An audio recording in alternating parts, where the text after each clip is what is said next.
हम चले वतन की ओर।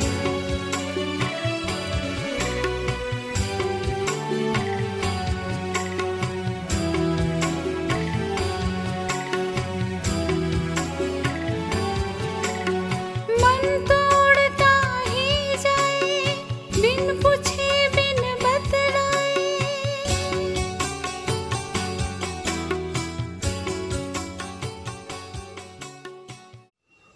ஓம் சாந்தி. 23/1/1974 அவ்யக்த பாப்தாதா மதுபன். வாணியின் தலைப்பு: இப்பொழுது சக்தி சேனையின் பெயரை நிரூபணம் செய்ய வேண்டும். தன்னை சக்தி சேனையின் போர் வீரன் என்று நினைக்கிறீர்களா? எப்படி உங்களுடைய குழுவின் பெயர் சக்தி சேனையாக இருக்கிறதோ அப்படி நீங்கள் உங்களை சக்தி என்று நினைக்கிறீர்களா? இந்த பெயரோ உங்களுடைய அறிமுகத்தை கொடுக்கிறது.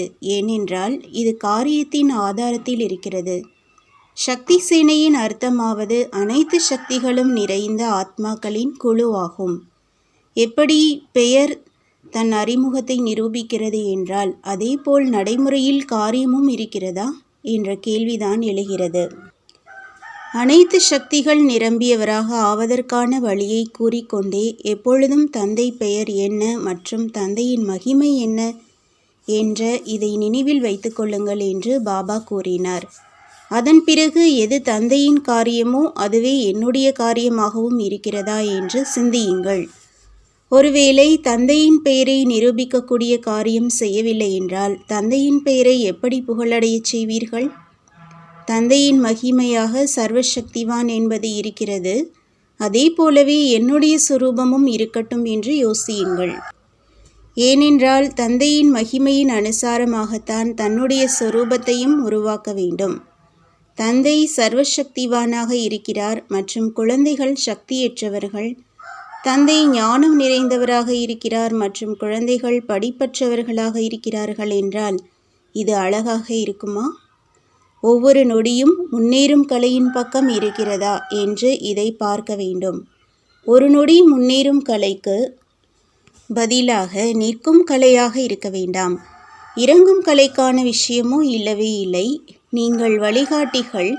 ஒருவேளை வழிகாட்டி நிற்கும் கலையில் வந்துவிட்டார் மற்றும் நின்றுவிட்டார் என்றால் உங்களுக்கு பின்னால் செல்லக்கூடிய உலகின் ஆத்மாக்கள் அனைவரும் நின்றுவிடுவார்கள். ஒருவேளை இன்ஜின் நின்றுவிட்டது என்றால் கூடவே பெட்டிகளும் தானாகவே நின்றுவிடும். உங்கள் அனைவரின் பின்னால் உலகின் ஆத்மாக்கள் இருக்கிறார்கள். உங்களுடைய ஒரு நொடி நின்றுவிடுவதும் சாதாரண விஷயம் இல்லை. அந்த அளவு பொறுப்பை உணர்ந்து நடந்து கொள்கிறீர்களா? விசேஷ ஸ்தானத்தில் விசேஷமான பதவியின் ரூபத்தில் அனைவரின் பார்வையில் இருக்கிறீர்கள் இல்லையா? அப்படி எப்பொழுது நாடகப்படி விசேஷ ஸ்தானத்தில் விசேஷ பங்கை செய்வதற்கான வாய்ப்பு கிடைக்கிறது என்றால் தன்னுடைய விசேஷ பங்கிற்கு மகத்துவம் கொடுத்து நடந்து கொள்ள வேண்டும் அல்லவா? ஒருவேளை தன்னுடைய மகத்துவத்தை முன் வைக்கவில்லை என்றால் மற்றவர்களுக்கும் உங்களுடைய மகத்துவத்தை ஏற்க மாட்டார்கள். எனவே இப்பொழுது தன்னுடைய வாழ்க்கை பங்கின் மகத்துவத்தை தெரிந்து கொள்ளுங்கள். நமக்கு மேல் எந்த பொறுப்பும் இல்லை என்ற இந்த எண்ணத்தை கூட இப்பொழுது வைக்காதீர்கள். உங்கள் அனைவரையும் பார்த்து யாராவது முடிவெடுக்கிறார் என்றால் முடிவெடுக்க வைப்பவர் நீங்கள்தான் இல்லையா? ஒருவேளை ஸ்தாபனை காரியத்திற்கான ஏற்பாடுகள் குறைவாக இருக்கிறது என்றால் விநாசத்திற்கான ஏற்பாடுகள் எப்படி ஏற்பட முடியும்? இதுவோ புரிந்து கொள்ள வேண்டிய விஷயம். இவை இரண்டிற்கும் ஒன்றோடு ஒன்று தொடர்பு இருக்கிறது இல்லையா? அந்த நேரத்தில் தயாராகியே விடும் என்று நினைப்பது கூட தவறாகும்.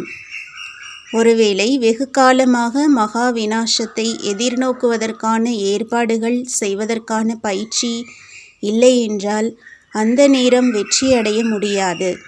இதற்காக வெகு காலத்து பயிற்சி தேவையாக இருக்கிறது. இல்லையென்றால் பயிற்சிக்காக இத்தனை வருடங்கள் ஏன் கொடுக்கப்பட்டிருக்கிறது? வெகு காலத்திற்கு தொடர்பு இருக்கிறது. எனவேதான் நாடகப்படி அதிக காலம் முயற்சி செய்வதற்காகவும் கிடைத்திருக்கிறது. அதிக காலத்து பிராப்திக்காக அதிக காலத்து முயற்சியும் செய்ய வேண்டும்.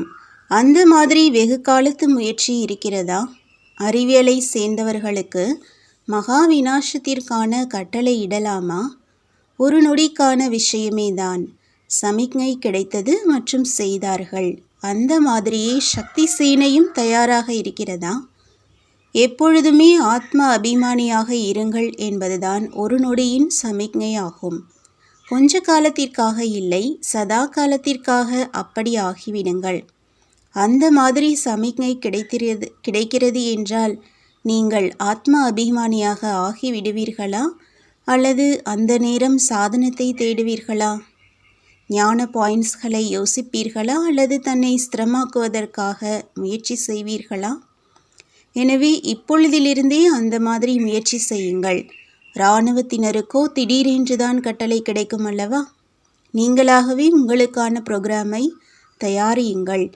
மேலும் நீங்களே முன்னேற்றம் அடையுங்கள். புரோகிராம் உருவானது என்றால் செய்துவிடுவோம் என்ற இந்த ஆதாரத்தையும் வைக்காதீர்கள்.